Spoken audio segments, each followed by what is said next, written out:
thank you so much, Amanda. It's a real privilege to be here and to see some of the wonderful conversations that are happening about this exciting precinct. Can I also start by acknowledging the traditional owners of the land on which we meet, the Yagara and Yugambeh people, and pay my respects to elders past, present and emerging. Thank you, Auntie Robin. I know I say it all the time, but it is always incredibly special to be welcomed by you, and we wish you a very speedy recovery. I'm sure you would. Can I also acknowledge the Acting Mayor of Logan, Cherie Daly? Wonderful to see you here.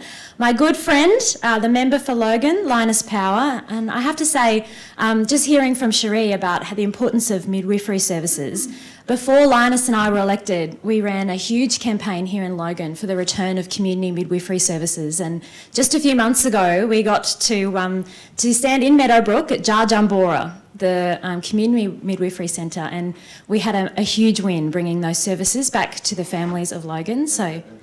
And Browns Plains in Linus's patch and at Beenleigh. So it is something that we're incredibly passionate about. And I have to say, the results that those community midwifery services are getting are just so fantastic. So if you haven't heard about what's happening with community midwifery services, please get that information, and a big thank you to Metro South Health as well.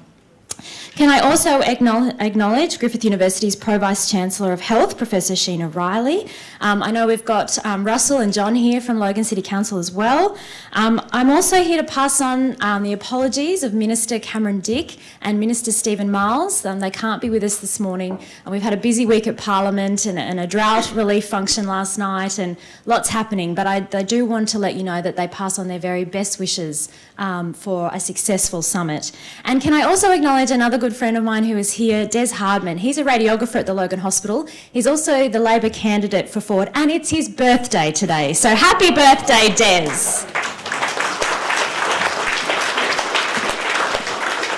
Again, thanks for the opportunity to be here at the summit. It is an important opportunity for all of us to think about the future of this place and the role it can play in shaping our city's future. And it's a place, as we've heard already, with enormous potential, the potential to be a significant driver of jobs in our local economy. We know that knowledge sector jobs, those in health, those in education, are going to grow faster, they're going to pay more, and they're going to be more resilient to automation. And there's so much discussion at the moment about the future of work. I think talking about a health and knowledge precinct right here in Logan is so exciting. According to the Australian Jobs 2018 report, during the past 5 years, healthcare and social assistance provided the largest number of new jobs in Queensland.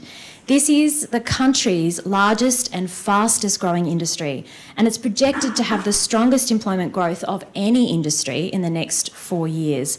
And it has been a jobs driver locally here in Logan as well, with the National Disability Insurance Scheme signing up eligible participants in Logan from the 1st of July this year. The health and community services sector is facing an increased demand for services right here in Logan. So when you look at the assets that we already have here, that the Acting Mayor mentioned, Logan Hospital, a fantastic teaching hospital that is already training future healthcare professionals, driving important research in partnership with some of our state's leading tertiary institutions. Logan Lee TAFE, preparing our students for the jobs of the future. And I have to say, as the local member, I was particularly pleased to see a $1 million investment in the state's budget to create a mini hospital at the TAFE, which will have computerised mannequins, laboratories and the very latest in training technology. And what a great partnership with the hospital to have those training facilities there. And of course our wonderful Griffith University campus, a national showcase of social inclusion in higher education. More than 2,500 students studying those high growth sectors like human services, nursing, midwifery, education and IT. And now with the recently opened Eunice Social Business Centre, a new initiative that will help equip people with skills to innovate and create social change through business. And we know that Griffith University already has runs on the board in this respect, being the supporter and backbone organisation of our very successful Logan Together project. So it's all here. And it's exciting that we can come together and talk about the future for this precinct. Late last year, the Queensland Government released a 50-year vision for South East Queensland, shaping SEQ, developed in partnership with local councils like Logan. And this vision is all about growing sustainability, competing globally and offering high quality living. So we talk about trying to attract those very highly skilled professionals. Our plan developed with Logan Council is all about making sure that there is a lifestyle to attract those highly skilled professionals. And Meadowbrook is absolutely central to this.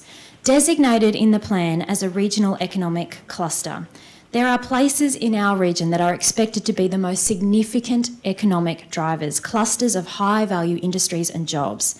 And that's what's bringing us together today, to build a vision for Meadowbrook so we can realise its potential as a regional economic cluster. And with our hugely growing population, Logan's population expected to grow from around 320,000 residents to more than 580,000 over the next 25 years, we absolutely now have to be planning for the city that we want to see. And it's not just the job of government, although moving the train station and providing those incentives to business, I absolutely understand we do have a role, but we all, each and every one of us, have a stake in creating and owning and delivering the vision that we want for this place. And to do that, we're going to need strong and enduring partnerships between governments, the community, the private sector, our educational and health organisations to drive the very best outcomes for all residents here in Logan. And I'm really pleased to say that these kinds of partnerships are already happening on the ground. I've already mentioned Logan Together, which is nationally recognised for its collective impact and being driven by the local community. But it's happening in other ways too. As the Minister for Training and Skills Development, I'm particularly passionate about building stronger partnerships between our training providers and industry to ensure that our current and emerging industry requirements are considered in our training system. And I've already mentioned the future of work, how fast jobs are training. We have to build an incredibly modern, resilient, flexible training system to meet those needs of industry. And I have to say, Logan, again, has runs on the board. We have a great track record with vocational education and training programs leading to secure employment in the growing health sector. And this is illustrated by the successful Logan Bayside Health Network, which has placed 14 young people in jobs as nursing assistants since 2015, partnering with local high schools and TAFE. It is a fantastic example of vocational education and driving, providing that pathway to the jobs we're going to know that we're going to need in the next decade. Of course, this is just one small example of how we can leverage the assets we already have here to deliver the outcomes and opportunity for our families here in Logan.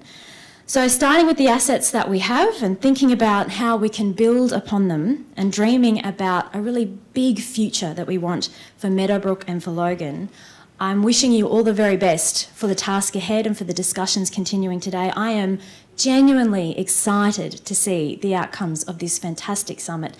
Thank you so much for coming along and thank you so much for your contribution. I'm looking forward to continuing to work with all of you. Thank you.